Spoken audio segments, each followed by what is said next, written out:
განათლების? ყველაფერი დგას ნულზე. განათლებიდან დაწყებული მედიცინა და ყველაფერი.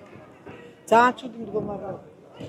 მოგრი თაობა უნდა ყავდეს ფინანსურად დაკმაყოფილებული მასწავლებელი, ანუ მას უნდა ქონდეს მაღალი ანაზღაურება. შესაბამისად, უმაღლეს სასწავლებლებში აი ამ საკითხის მოგვარება მეშინე ძალიან სწორად. ვერაფერს ვერ ვიტყვი ბაკალავრიატსა და მაგისტრატურაზე, მე ცოტა სხვა სისტემით ამაკ დამთავრებული და რაც არ ვიცი, მასე ვერ ვლაპარაკებ. რა ვიცი, ბევრი პრობლემა შეიძლება არსებობდეს. მე უფრო საგანმანათლებლო, უფრო დაბალ საფეხურებზე ვიტყვი სკოლაში მაგალითად.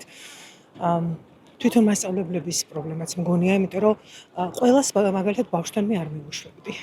და ვფიქრობ, რომ მშობელსა და მასწავლებელს შორის ურთიერთობა გაცილებით უფრო ღრმა უნდა იყოს სკოლაში, რომ მე უმაღლეს სასწავლებელში ცოტა ნორმალური კადრები მივიღოთ, ვიდრე ახლა გვაქვს. იმიტომ რომ ზედმეტი მგონია 12 წელი სწავლა. ესე ვფიქრობ. თუმცა თვითონ უკეთიციან ექსპერტებმა.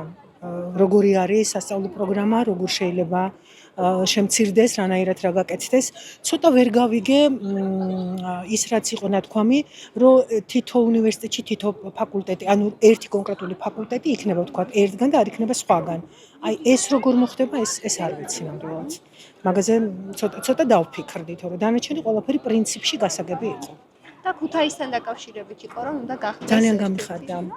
მაგაზე დიდი ხანია ლაპარაკობდნენ, ძველადაც იყო მაგაზე საუბარი, წლების წინაც იყო საუბარი და ძალიან მიხარია, იმიტომ რომ ჩვენ ქალაქს, რომელიც მართლა არის განათლების აკვანი, ფუნქცია უნდა დაუბრუნდეს, ესე რომ უხარული ვიქნები მხოლოდ. ახლა იმისთანა დრო არის, უფრო მეტი მოსწავლეები იმზადება კერძოდ. სულ ჯგუფურად დადიან და ის არ ვიცი. სკოლაში არ დადიან. თან მე-12 კლასი მე მგონია სულ არ იყო საჭირო. ჯერ 11 მაინც ბევრი არის. ადრე 10 კლასი ამთავრებდნენ და შვენიერად კარგად კაი ცოდნაც ჰქონდა და ყველაფერი. უფრო მეტი ყურადღება ბავშვებს დაეთმოს ყოფაქცევაზე, მასწავლებლების კვალიფიკაციის ამაღლება და რაც შეიძლება რა ვიცი, ყოფილი განათლება რომ მიიღონ ბავშვებმა მაქსიმალურად რომ დაიხარჯონ, როგორც პედაგოგ, ასევე ბავშვები. მეტი მოტივაცია სჭირდებათ. რა ვიცი, ალბათ მთავარი ეს არის, მოტივაცია უნდა გქონდეს ბავშვებს, ინტერესი საგნის მიმართ. და შესაბამისად სპეციალისტებიც, პედაგოგებიც უნდა იყვნენ მაღალ კვალიფიკაციური, რომ ეს მიიღოს ბავშვმა ხარისხიანი განათლება. ის წინააღმდეგი ვიქნები.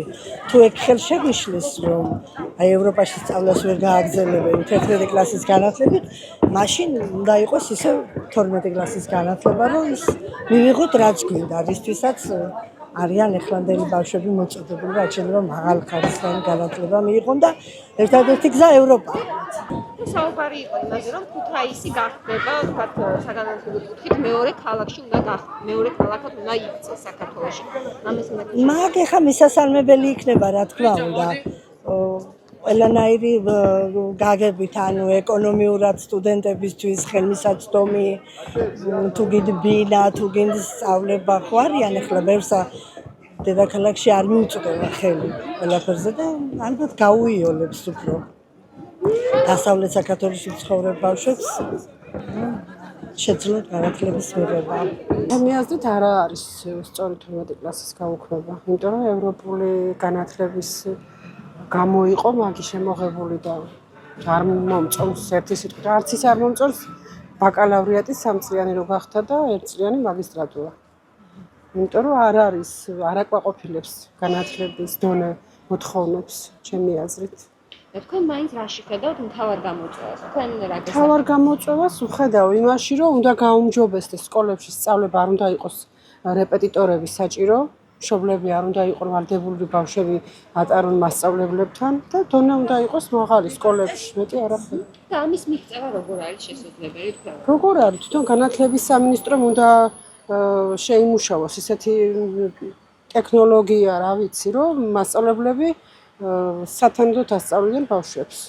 არ იყოს, არ ახდიდნენ ვალდებულს ბავშვებს, რომ მოემზადონ მასთან. სკოლაში უნდა ასწავლიან ისე, რომ არ იყოს საჭირო. განათლების სისტემამ უნდა უზრუნველყოს ეს. მე ასე ვფიქრობ. მეც ვერაფერს ვერ დავამატებ. არ ვიცი, მე პირადად ჩემი საკუთარი გამოცდილებით გეუბნებით, რომ არ მოწონს დონეს სკოლაში, რატო არ ვიცი, ვერ გეტყვით.